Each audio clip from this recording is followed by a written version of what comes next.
Bien, en el caso que nos ocupa, bueno, que es fundamentalmente para casi todos ellos lo que nosotros realizamos, es dos tipos de prueba que son críticas.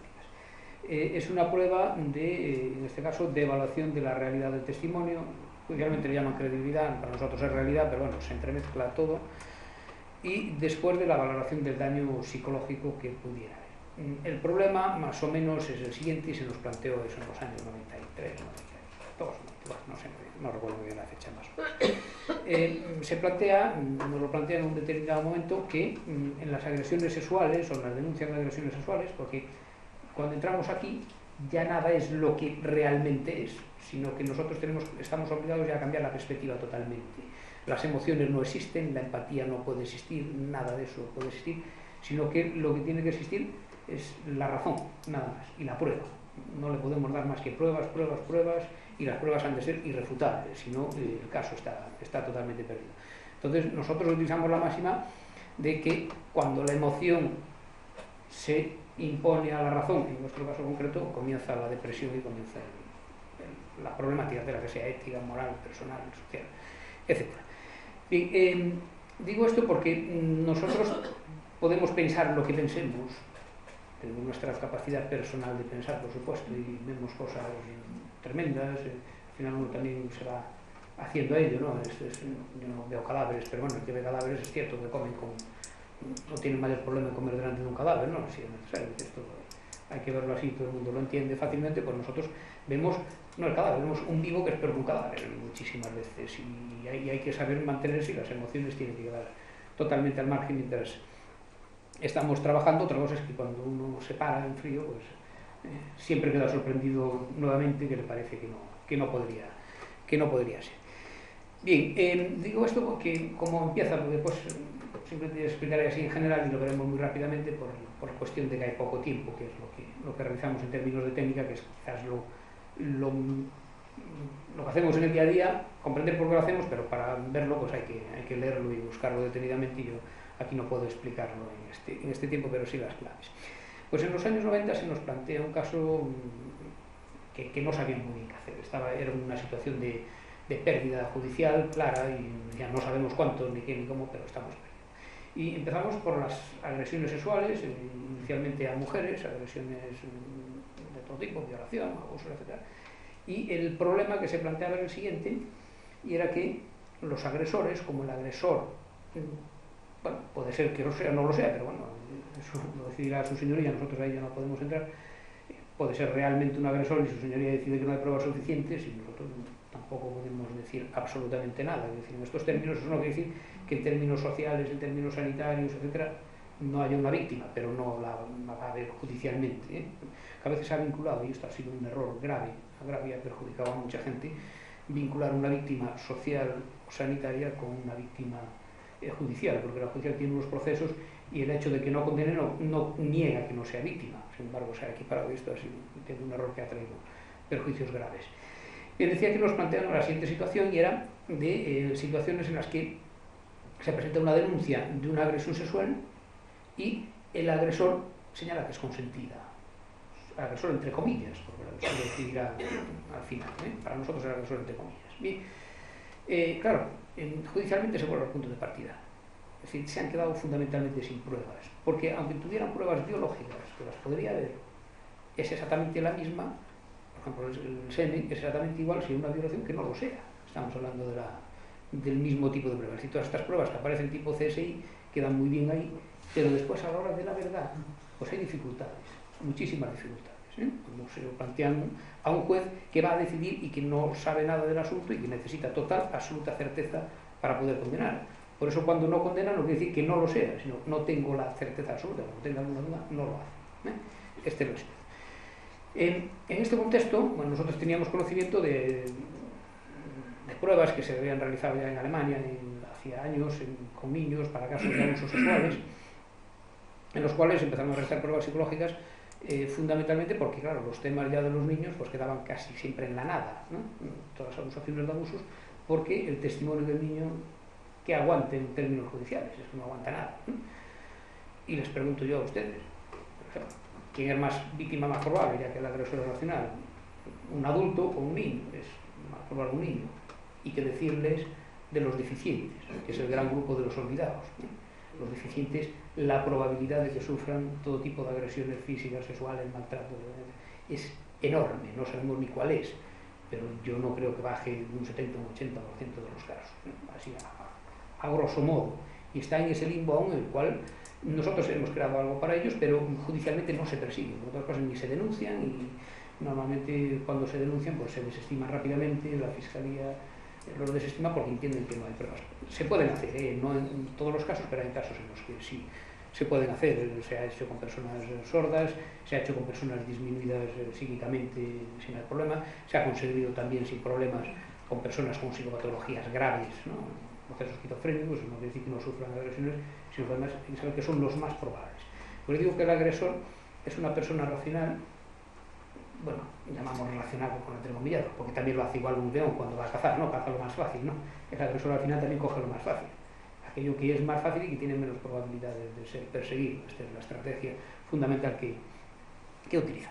Bueno, decía que en ese contexto nosotros nos planteamos crear un procedimiento para validar el testimonio de las personas que denunciaban. Esto consiste en lo siguiente, es decir, no es posible, a veces se ha usado así, esto es un error pero grave, que hasta se debería exigir responsabilidad que no hace. La prueba nunca sirve para decir que el testimonio es falso, sino que lo único que va a servir es para decir si el testimonio es vivido. Esta es la cuestión. Y en segundo lugar, otra de las pruebas fundamentales es el daño psicológico. El daño psicológico es una prueba que nos va a permitir que haya una victimización, porque a veces la cuestión es tan macabra, y no son hechos esporádicos, como que hay parte de las relaciones consentidas y hay otra parte que no lo es. Es decir, lo que es una relación de iniciativa termina en una agresión. Entonces la secuela nos va a ser una prueba fundamental. Como es fácil de entender, no hace falta que se lo diga a ustedes, pero según va a ser el daño psicológico en la mayoría de las agresiones sexuales es lo que va a quedar. Es decir, daño físico hay muy poquito, es decir, entre nosotros hay en otras culturas que es igual, pero entre nosotros el daño físico es muy poco. Si excluimos alguna enfermedad que se pueda transmitir, o un embarazo o alguna cosa así, los daños físicos, que también es pocos casos, los daños físicos pueden ser, pues a lo mejor un pequeño hematoma, un rasguño, etcétera, que tampoco, si hay una buena defensa, una buena capacidad de defensa, que la suele haber, es decir, los buenos agresores saben defenderse ellos, ya no necesitan ni letrados ni prácticamente nada, pues tampoco permite discriminar esas pequeñas huellas físicas que pudiera haber si realmente es un caso real o es una relación normal, como la que tiene normal, porque esas pequeñas huellas que pueda haber en algunas relaciones de estas, que no las hay muchas veces, ya les digo, pues también las hay en relaciones normales, pues como puede ser una pequeña erupción vaginal, o como pudiera ser pues un pequeño hematomas aquí a veces de asirlas así con fuerza, que también se dan en situaciones a veces de normalidad. Entonces la situación, volvemos al principio, es decir, hay que demostrar que eso no ha sido en una relación normalizada.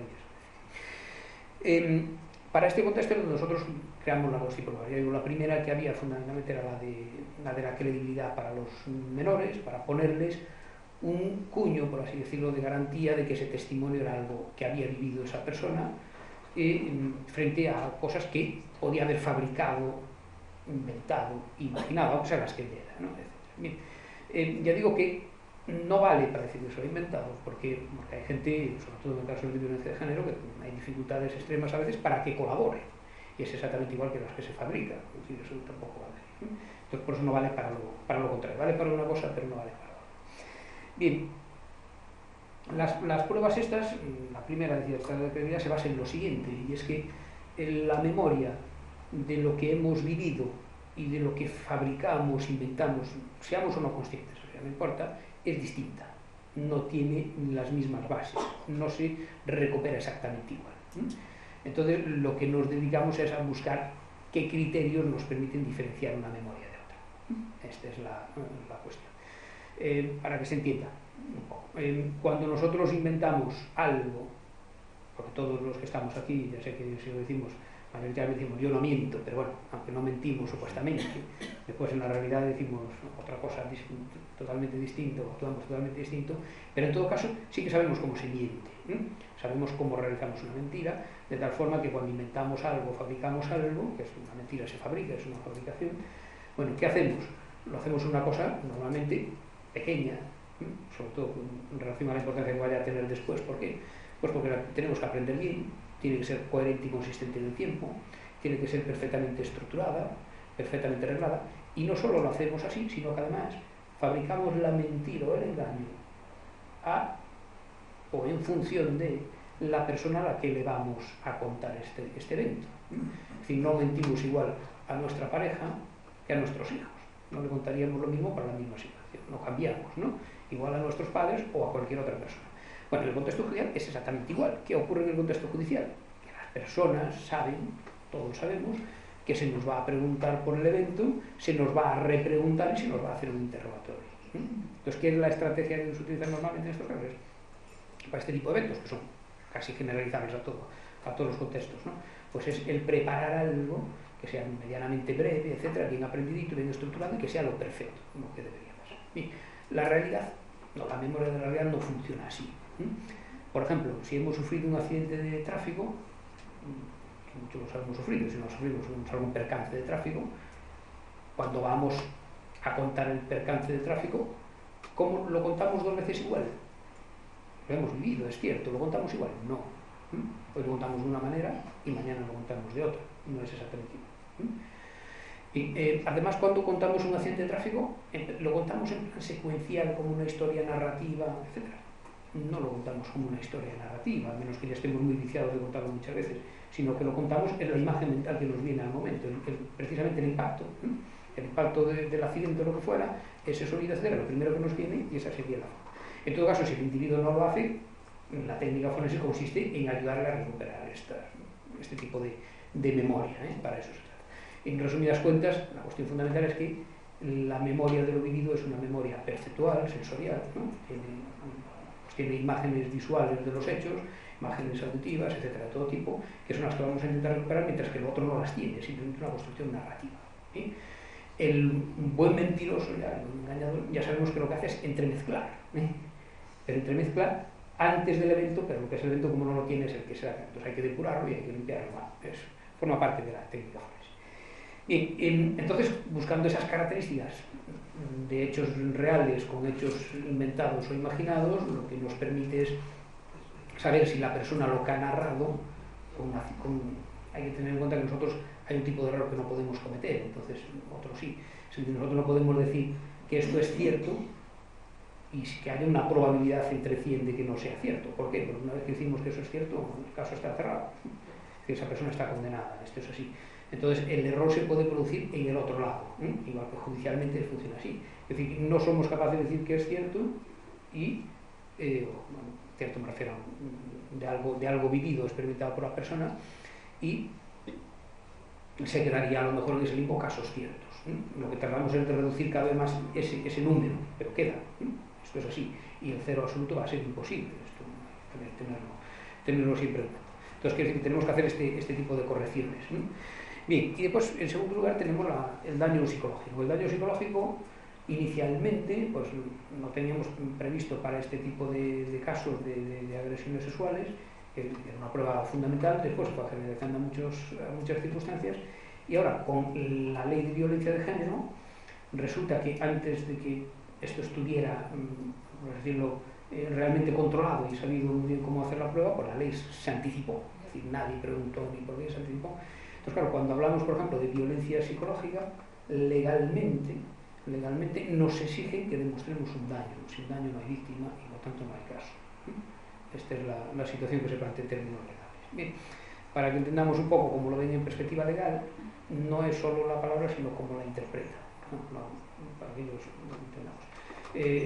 Un niño nos dice, te voy a matar, no pasa nada, es irrelevante para nosotros, y te lo dice un adulto con una cierta capacidad de intimidación y evidentemente provoca las secuelas y provoca lo que quiere decir, Entonces, ¿qué diferencia una de otra?